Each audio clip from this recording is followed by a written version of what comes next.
Keith needs a second date update, and we're going to do our best for him. Hi, Keith. Welcome in. Hey, guys. Thanks for taking my call. Happy to help.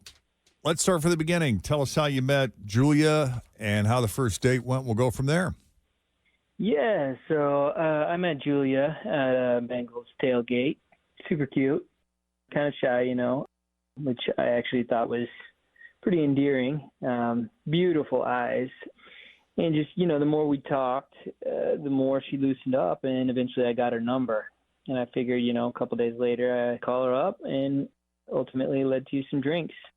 Drinks turned into dinner. And then I ended up where I spent the night at her house. And, yeah, it was pretty good. Short and sweet. Yeah. Didn't waste any time. Yeah, and I don't know. I guess maybe I'm just not like the best when it comes to reading women. I don't know if I did something or said something she didn't like. I thought I was pretty cool, so I'm just hoping you guys can help me figure it out. So, what's her story? She's obviously single. She doesn't have any exes lurking around. No, I mean, at least not that I'm aware of. Maybe that's something that didn't get disclosed, and that could be the reason, but it didn't come up. Right. So what have you done to try to get back in touch with her? Texted her probably a couple times, maybe 3 times, trying to see what she's up to, see if she wants to get together again, but nothing. And this is someone you think you want a relationship with beyond just hooking up with? I mean, it's still early. I'd like to go on at least another opportunity before I think about relationship, but definitely worth exploring. Right. How did it end when, after you banged it out? Well, I thought it went pretty good. I mean, stayed there through the night, left in the morning. It didn't seem awkward, just like, hey, good time. Look forward to next time.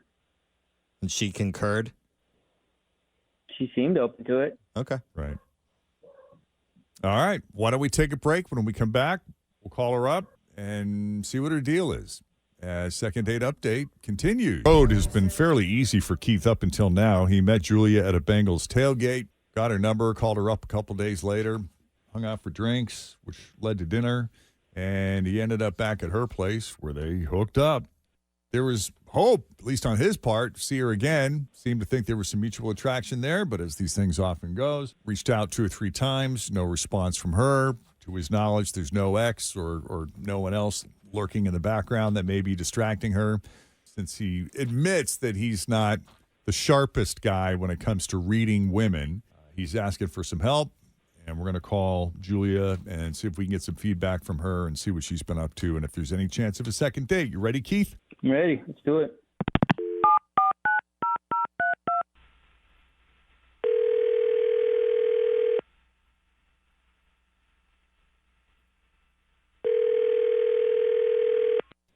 Hello. Hi, Julia. This is she. Julia, it's Jeff and Jenn at Q102. How are you? Seriously? Jeff and Jenn? Yes, we're here. I'm great. How are you guys? We're good. We just wanted to make sure you were okay. We were worried about you. Worried about me? I'm good. I'm chilling. Oh, good. You dating anyone? You seeing anyone right now? I'm definitely out there, like kind of going on dates every couple of weeks. I get a new little bee in my bonnet and I decide to go out and try to, meet men in the wild as you do. I like He's it. dabbling. Yeah. What were your thoughts? What did you think of Keith, the guy you met tailgating and had dinner with recently? Got any feedback on Keith? Oh, listen, that guy is an idiot. Like I'm good. I don't need to go there. Well, can you help us out? Because Keith was self-aware enough to know that he's not great at reading women. So if there was something he did or said that put you off, it'd be really helpful if you could share that with us. I mean, not great at reading women is definitely one way to put it. But to kind of take you back, like we met at this tailgate. We had a really nice time chatting. He reached out for a dinner date. And honestly, I was pretty excited about it. He's a cute guy. He was funny and nice. And So we decided to go out to dinner and a few drinks. And of course, one thing led to another. And I'm very embarrassed to say that he came back to my house with me, which was obviously a pretty big mistake. As things were happening, the things that came out of that guy's mouth were not, let's just say it's not that he can't read women. It's that he can't communicate with women and probably shouldn't be allowed near them. Wow. What on earth could he have said that would warrant that response? I mean, I don't know what you can say on the radio, but well, we'll bleep it if it's something bad. We'll just bleep it out. Okay, well then I'm going to put this guy on blast. He turned to me and he said, "You have great nipples, but your boobs are on the smaller side." And then he asked, if I paid for it, would you get a boob job? Oh, if he paid for it, would you get a boob job? Yes. He asked you that. For it. He asked me if I would get a boob job if he paid for it. But hold on, because this is like seared into my memory for the rest of my life.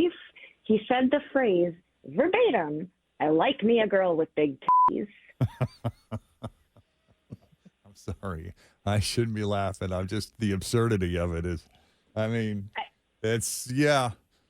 he wasn't kidding. I know. I mean, but that is exactly how he said it. It was that kind of like cartoony, "I like me a girl with big," I don't need that. Nobody needs that. Like, protect women from this man at all costs. Right. Like when he left, I was just still in shock. I was fuming because I can't believe that somebody said that to me, but I didn't know what else to do. I just kind of ghosted, I guess. I couldn't do it anymore, Well, I'm so glad you took this call because he never would have learned. We have him on the other line. Keith, are you with us? Yeah, I mean, I legit don't know what the big deal is. Like, I feel like almost every girl I know bought herself a pair, and I'm offering to pay. Okay, Jeff, you see why this is a problem? Well, yeah, he's not getting it. You don't like generosity? I don't. I feel like everyone is a little bit different, but that's not the conversation you have on the first date. Regardless of how you feel, it's a conversation for later. Maybe we can have that conversation on the second one if she's game. I just feel sorry for you, man. I don't know what you think communication is, but that's just insulting. I mean, we could talk it out. Work it out. I mean, it's because it's fascinating to me that Keith, I don't think he is trying to be rude. I think he genuinely feels like he is offering you a favor because in his mind, he's got himself convinced that this is what any woman would want. I mean, Keith, how would you have felt if I took your pants down and then looked at your and said, "Wow, you could really use an enlargement"? What if I paid for it? Would that make you feel good? Well, I mean, that wouldn't be said to me. Really? Why? Because you're some gift to women? I don't think so, buddy. You Yeah, need to look don't in the mirror. say. I'm just being realistic. Yeah. Some people are just destined to not get it. I guess. So will you call me later? Absolutely not. Okay. We're currently watching Vanderpump Rules, and Jax just paid for Brittany's boob job. It was his gift to her. Oh, she was cool with it. Really? Yeah, but they had been dating for a while. Oh, wow. Maybe she dropped Open to hints that. early in the relationship. Yeah. All Do you right. think it was the first time that he saw her naked that he offered? Yeah, Yeah, probably not. Yeah, I bet not.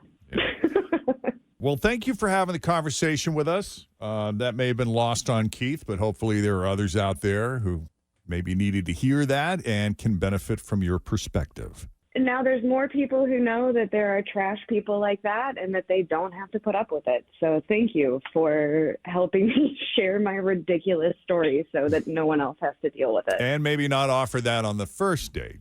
Yeah, give it a month. Yeah, or maybe never. All right. Julia, best of luck to you. Not that you'll need it. Thank you, guys. Okay. Yeah, I love y'all. Have a good one. Take it easy. You too. Okay. Didn't you get an offer once for similar? I didn't get an offer, but I was asked if I would do that. Yeah, that was a friend Robbie request. So how did that conversation go exactly? If I recall correctly, You remember, like, were you, sitting at a dining room table in the car? No. Believe we were in the middle of something. Oh. In the middle of hooking up? No. Maybe. What the I don't remember audacity. exactly what the circumstances were. Maybe it was right surrounding. after. Might have been right after. But yeah, I think it started. Have you ever considered? And No. I had for a long time because it was like no matter how much weight I would lose and how small I would get, like I was a size 0 at one point. And I just never felt like I looked proportioned. And I was living in Florida, and that's everybody. It felt like everybody was doing that. I mean, certainly 98% of the women in any kind of bikini contest had work done, right? So it was no big deal. Our radio station gave them away. Right. So, So the topic obviously came up. Do you think maybe like I had wanted it forever, and he asked me if I would do that because he had a preference. Wow. And I was immediately like, no, because he asked me. I wasn't going to do it. Yeah. But as soon Not as for you, I'm not. No. Within a week of us breaking up, though, I was at the surgeon's office and, deciding how big I was going to go and scheduling the surgery. Because I'd always wanted it done, but I was not going to give him that satisfaction. I wasn't going to do it because I didn't want him thinking I was doing it because. And what was really unfortunate is I never saw him again. oh, Never he saw- so and when he we never broke got to up, see the And work. No, we broke up and I never saw him again. Wow. Wow. I know. Yeah, but when you watch those, like I watch those reality shows, like Selling Sunset, Kardashian, all of those, everyone has these perfect round Perky. boobs. Yes. Yeah. And I don't know if anyone has Yeah. their original pair. Well, I'll tell you what that it was like. I had on this little dress. I remember the day going to the surgeon for the consult, and I had on this cute little dress. And she had me look at myself in the mirror in the dress, and then put on this bra that was the size that I was thinking about going to, and then put the dress back on. And I was like, "Where do I sign? Oh, really? Like, where do I sign?" Hook, line, and sinker. Yeah, without a doubt. But I got them removed and not replaced. So. So is it different now that so when you got them removed and not replaced, you just had like a lift to bring everything back up and reshaped? Yep. See, that's nice. Yep. Yeah.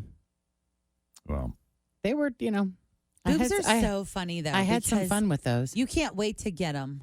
And then when you finally get them, you're like, man, these things are awesome. And then all of a sudden they over years and years, I used to have like size G because it's like they never stopped growing. So at that point, it's like they're hurting you. They're bothering you. Yeah. And it's heavy. Right. And then you get pregnant and your boobs during that whole thing is a thing. And I gained a ton of weight. And yeah. And then after you get pregnant and if you breastfeed or you don't breastfeed, that's its own thing. yeah.